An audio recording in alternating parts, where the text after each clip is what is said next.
Hey babes, welcome to another episode of Free the Moms. On this episode, Nicole, Coco, and I discuss how to feel comfortable in uncomfortable situations in new places and spaces. I think this is a perfect one for the beginning of the year because a lot of us are getting up to some big things, but those big things can be really scary. But that's not a good reason to not do them. So tune in to hear tips and tricks on how to get comfy in uncomfortable circumstances. And by the way, if you haven't planned your year, but you want to, I want you to join the actual new year. It's February 9th to the 26th, and it's a 3-week program for moms to design their best year yet. Because we're not supposed to be doing our New Year's resolutions in January. We're supposed to do them now. So head to the show notes. There's a link in there and join us, babes.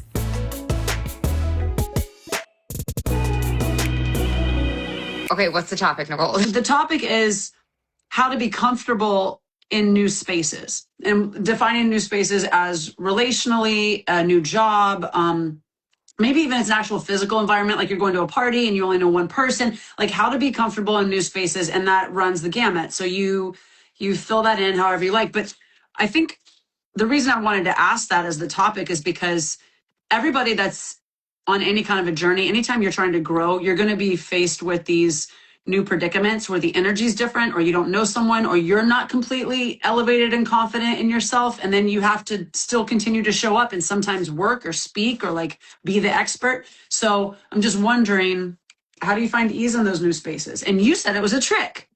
Yeah, I think it's the wrong question. Oh, well then why'd you let me ask that question? I didn't have time to come up with another topic. Wow. So we went the subpar topic that I suggested. Okay, it's a great topic because it's like, how really the question should be, really the question could be, how do I go to new spaces? How do I do it? How do I get into new relationships? How do I go to the retreat when I don't know anybody? How do I go to the party? How do I do that? And it's like, don't wait until you're comfortable to do it. Great. Don't expect yourself to be comfortable when you're there. You're not gonna be. Great. It's gonna suck. And that's how you do it. I don't know any other way to do it. I mean, yeah, we can give you some mantras and we can move our bodies and we can like do some journaling before and have a pep talk. Like, I do think it's a worthy conversation to like, let's bolster ourselves so that we feel the best we possibly can going into these situations. But like, most likely you're not going to feel comfortable. And so it's like, how do we, I mean, it's like the definition of courage. Like so many of new space things take courage. I really like that. Somebody is totally experiencing that on my retreat this weekend because she had been my client for like a lot of years, like 4 years, but she's never ever been live on a call. She always watches everything recorded. I've never even like really met her other than her consult 4 years ago. And she came on this retreat and it was so brave of her, but she had to be willing to experience a vibration of courage in her body. And the vibration of courage sucks because it doesn't feel good to be courageous for a lot of us because there's fear there, obviously. Yeah. But it was just like, I wanted to congratulate her like every hour because it was such a big deal. And she was, I think, getting a lot out of it by putting herself in that situation. And a lot of the women knew each other too. So it was like double whammy, you know? But my point is, and we'd have to ask her, my point is like, it was worth it. It was worth it. And so if you can begin with the end in mind around like, what am I going to potentially get out of it? And is it worth it? Is it worth feeling a vibration in your body? That's it. It's just a little uncomfortable. So how do you think we can go to new spaces? Okay, so maybe your question's perfect. How do we, number one, try to bolster ourselves so we can feel as comfortable as possible? And then how do we also deal with the discomfort that is probably inevitable for a lot of us when we go into new spaces? I think this is where your everyday breathing, journaling, movement practice is really going to step up and shine. Because if you don't have any of that in your back pocket, you're going to be so at a loss. And you might not even be presenting as your natural self. You're going to be showing up as like the scaredy, insecure, completely awkward version of you. And Well, you said you got to do your practices if you want to go into these Yes. situations as at least, as your authentic self or a part of your authentic self. And it's okay if you're not perfectly authentically you. It's okay. You're Mm-hmm. practicing. But to your point, like I feel so much better when I work out with you or work out. But like because you really can metabolize, like you talk about this, like you like at least for me, I have to like physically move the emotion. Like it Yeah. helps me, which is Yeah. why Brian is always like, "Do you need to go work out? You seem like you need to go work out." Like you're real mean. Like, Brian needs to tighten it up. yeah, Wow. I don't know if he's a delicious daddy anymore. Dick daddy. Dick daddy. He's kind of a dick. Oh, are we gonna get in trouble for that? We're gonna get kicked off again. Earlier, we were talking about when we got kicked off that he was making fun of me for my zits. Yeah, and then we were talking about 3-person showers. I mean, things have gotten completely out of line. I know. I hope we have that somewhere. I really wanted to. No, Anyways, that okay. one went away. It did the same thing when No, we it's were fine. making. It's fine. It's good. This is so good. Okay, so your practices. What do you have practices? Do you have? This is one thing that came up at the retreat. Like, do you have practices? Most likely you do that help you to feel more like you. And if Yeah. you don't, can we start experimenting with the ones that work for you? Because like my dream come true would be that everybody, like all of our clients, like me and you, we have like this little cute toolbox with like 5 to 3 to 10 tools that we can go to Yeah. when we are feeling uncomfortable or like Yeah. not ourselves. I love that. I mean, for me, Yeah, what are yours? That's what I was going to ask. it's always going to come back to breathing because I know that when I'm uncomfortable, my breathing just lives right here. And then I feel like I'm not getting clear thoughts. I feel like I can't be in my body. I'm kind of up in the rafters, not getting good downloads, not making great decisions. Words aren't even coming out the way I anticipate them to. So for me, the breathing is like the number one. So even in a situation, let's say I'm walking into a room and let's make it business related where there are people that are doing what I want to do on an elevated level. And I feel like I'm a newbie and I'm like, oh, wow. Okay. Maybe I don't have lasting relationships here. I would just be doing massive breathing, like not obviously, but inhales through the. Well, here's why I'm obsessed with that answer is because you have access to that at all times. All the time. All the time. And it does. It's like you only need a breath to shift it. And Maybe that's where, just one. Well, I mean, maybe it might take an inhale and an exhale, but. Yeah. Okay. Yeah. 1 or 3. What else? This one's going to get weird, but you expect nothing less. I probably would find a way to get barefoot. Oh, that's so good. Why? Tell me why. So, you know how my dream, I'm like, I want to do a TED Talk one day.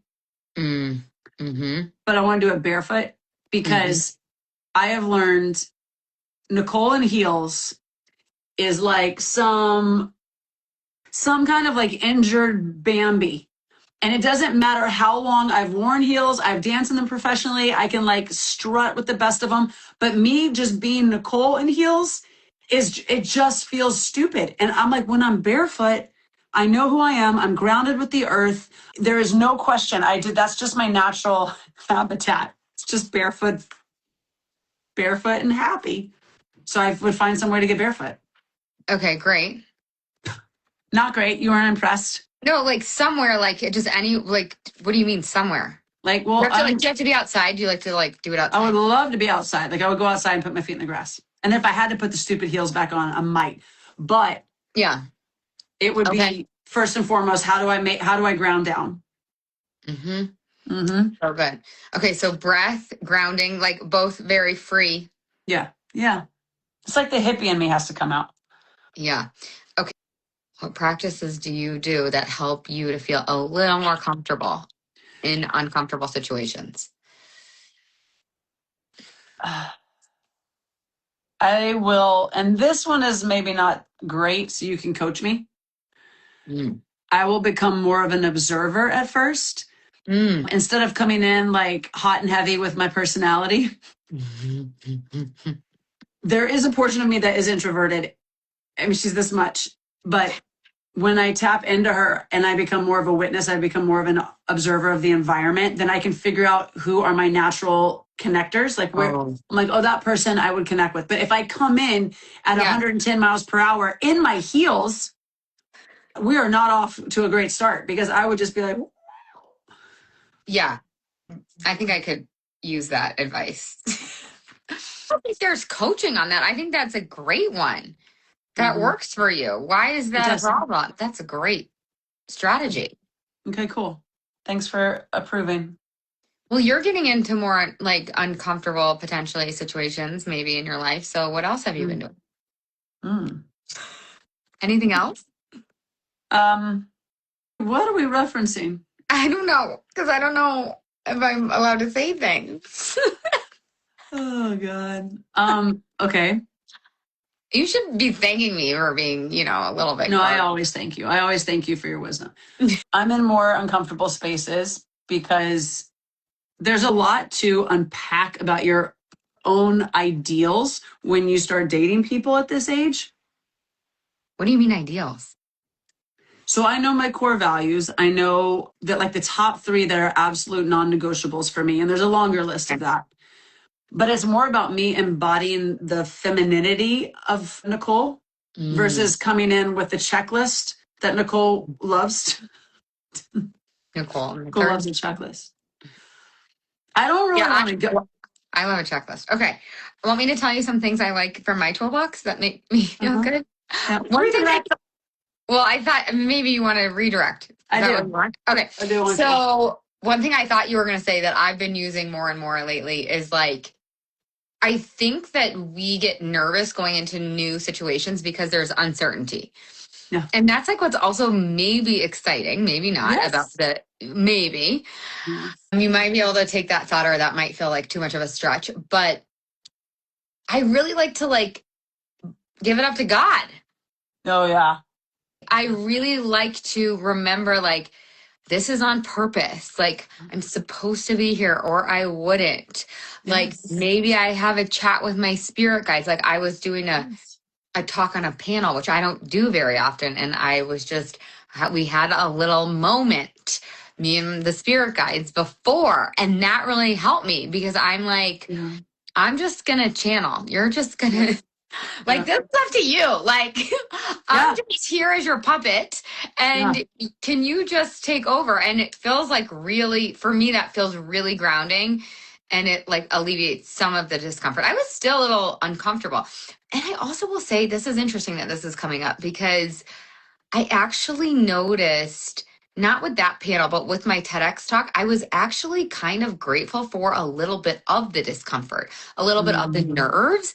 And I wonder if you've experienced this. Like, I do think a little bit of healthy nerves helped my performance.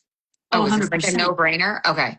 No, that's without saying. If you didn't have nerves, then it would mean that you didn't care. And we all know that's not the case. Like you having nerves is you're caring Yeah, so I think that that's a in really frequency. helpful mindset going into an Yeah. uncomfortable situation. Like you're supposed to have nerves, you care about this. You So care. instead of beating yourself up because you can't force yourself to feel comfortable in this uncomfortable Yeah. situation, oh, I'm supposed to feel this way. That's one of my things. I mean, I really been doubling down. Like it's really weird. Like yes, breathing, yes, grounding, yes, God, and also like just hands on my heart. Like it's just like that for whatever reason Yeah. helps me. Because it brings you out of here into your body. Yeah, exactly. That's exactly right. Yeah. That's so good. That's so good. And Mm. thoughts. What do Thoughts you mean? can like that can be a tool in your toolbox. Oh yeah. You're like your mindset or your attitude. And a lot of people don't realize how much agency they have over their thoughts. So like what are your thoughts about this uncomfortable situation or about the situation? We probably don't even want to use that word, but what are your thoughts about it? And is there a possibility for an upgrade? Like you Ooh. just gave me one, right? Like, oh my God, I'm so like pretend I was thinking to myself, oh my God, I'm so nervous. I don't know how this is gonna go. And I could use Nicole's thought of like, oh, this means I'm doing it right. This means I Yeah. care. And I then care. that makes me feel a little less nervous than, holy shit, what's wrong with me? Yeah. Like nobody else is nervous. I know.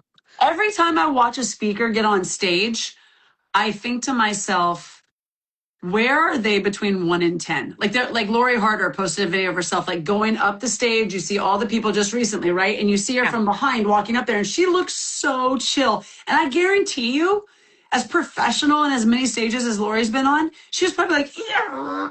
There's always that because she cares. Yeah. Mm-hmm. You just don't turn that off. You got to figure out what to do with it.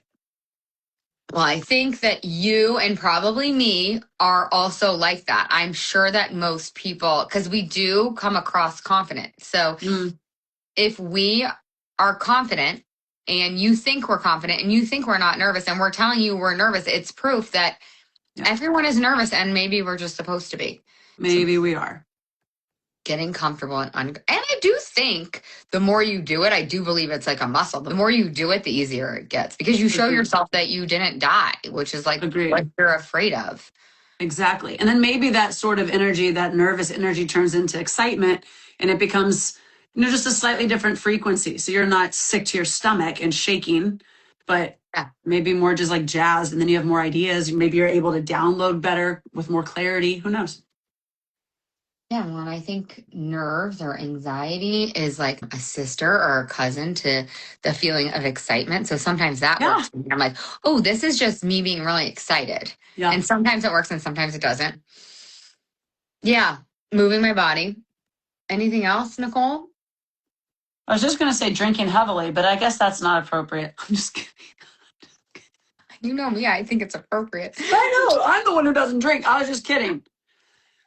I don't know. I can't think of another one right this second, but I think we were very, very thorough. But I think one of the most important points is to take a little inventory or like a mini audit of your life and notice, are there things that you're not doing because you're waiting to be comfortable?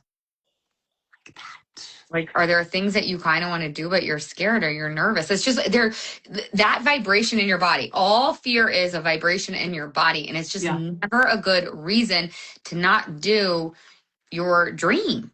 Yeah, it's never a good reason. Because what's on the other side of the dream? Like you could be like, it's just a dream. Like who cares if it happens anyways? Yeah. What's on the other side? You've done a lot of things that were like like your TED Talk. Like what's on the other side of that? What did you Your whole life. You dying without regret. How crazy do you want me to get? Why do we always have to bring up death? But you know why? Because it's real. It's life. Because what if you are like on your deathbed and you're like, oh man, I wish I did that TEDx talk that I had the opportunity. Like, I don't want to die with regret's a whole conversation in of itself, but like, I want to live and I don't want fear to be the reason I didn't, because I just don't think it is. And if you have something really big, I do think it's okay, again, to like sidestep your way into some things that aren't as scary first. Yes, but naturally. Yeah. That would be a lot safer. But also live your life. Do you have anything that you are really scared to do, that you want to do, that you're kind of like not doing because you're scared? Well, I want to do a TED Talk. I'm also not doing my book as quickly as I should be because I'm scared. I'm scared it's going to suck. Okay, well, if it sucks, no one will publish it. That's true. And then that would be devastating. We could just decide that for you. Also, it's not going to suck. You are like, okay. I love to tell people it's not going to suck, but it's also helpful to go to the bottom of the rabbit hole and show you that, like, even if it sucks, okay, so then you would feel devastated. Okay. Yeah, then I would feel devastated. Big then big fucking deal, Nicole. You would feel devastated. At least you would know you tried, and then you can try again and you can write a better one. That's what I was going to say. Or I would hire a coach, or I would, write a better one. Yeah, like we're like, well, I can't do that because then that'd be devastating, as if you can't handle devastation. Done it. Been there multiple times. Yeah. Okay. So turns out it's just like a little springboard. Devastation's just a springboard. When are you going to write your book by? Come on, man. Okay. That was one of my goals. It was supposed to be by the end of this year, but I haven't done jack. And I would really need to like. But you think it's fear keeping you from it? Yeah, and overwhelm. Oh. Because it's just maybe you do need a writing coach or a writing container or something. I do need one, and I know a bunch. So the fact that I'm even saying this out loud is embarrassing because I have plenty of friends that are writing coaches and that do all that. Oh, you know who did one was Steph did one with somebody she's obsessed with. And I know if you're like me, and I know you, like sometimes I overinvest in coaches. So I don't think this one was that expensive is my point. Got you.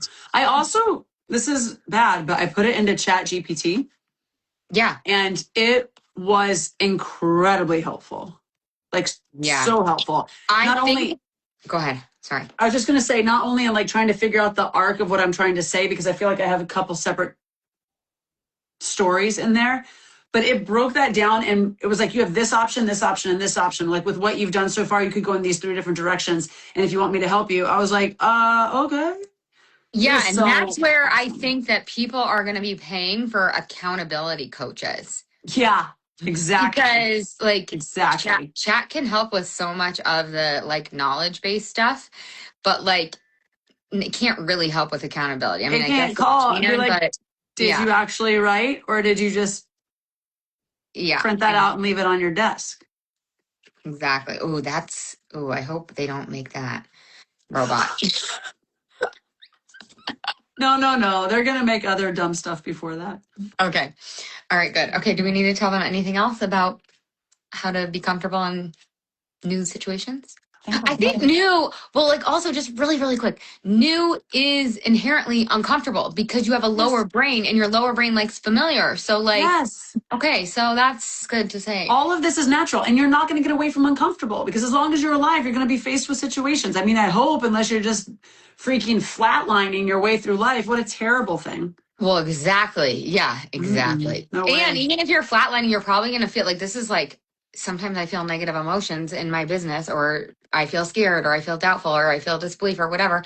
And so then I'm like, well, I'm just going to be a stay-at-home mom, or I'm going to just go work at Starbucks. This is what I tell myself. And then Great. or I'm going to like go teach some yoga. I'm like, I'm going to teach 1 yoga class a week. That's what I'm going to do. And then I think to myself and I think, well, I'm still going to have to feel emotions. If you work at Starbucks and teach 1 yoga class a week, you're going to have 0 emotions. You'll be great. It's like Prozac. No, because inevitably somebody's going to hate my yoga class. And that's then right. Yeah. So they're going to write a letter to HR, and then Starbucks is going to be like, she's too chatty. Yeah, exactly. So I'm like, well, I might as well feel these emotions over here when I don't have like a boss. Yeah. And I actually do love what I'm doing. See? Great. So yeah, let us know what scary thing that you did, what uncomfortable situation you put yourselves in. Yeah, I want to hear it. But yeah, you have to practice. You do. This could be a challenge. And this would build confidence if we did a 30-day challenge. Well, we don't have to do it, but I'm just saying, like, I'm thinking about it like, what if we challenged the babes to go out and do 1 scary thing a day or 1 scary thing every other day? It builds so much confidence. I love That's what everybody wants. You're absolutely right. Okay. My kids are home. I got to go to my son's basketball game. Okay, I got to go, I don't know, referee my children. Oh. You're so good at that, though. I'm really not. You're a great referee. You're a great mom. Don't make me come over there. Okay, thank you. I'm such a great mom. I'm like, babe, can you parent these fuckers? Hey, listen.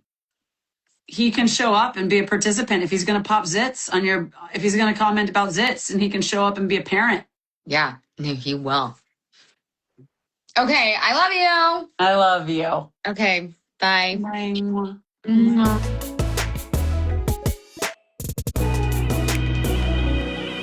Hey babes, I hope you loved that episode. If you did, pretty please share it with a friend who you know will benefit from it. And if you're like me and you feel like January is like a prank for moms, then join me for the Mom's Actual New Year's. It's a 3-week experience for moms, and I will help you plan out your entire year. So we don't need to throw the baby out with the bathwater. If you're not a fan of resolutions, but you still want to live in an intentional life and create, oh my God, my dog is just whining at me, and create the life of your dreams, this is for you. We have accountability, coaching, and even a vision board party inside. So join me. The link is in the show notes. Love you, babes. Have the best week ever. Ciao, ciao.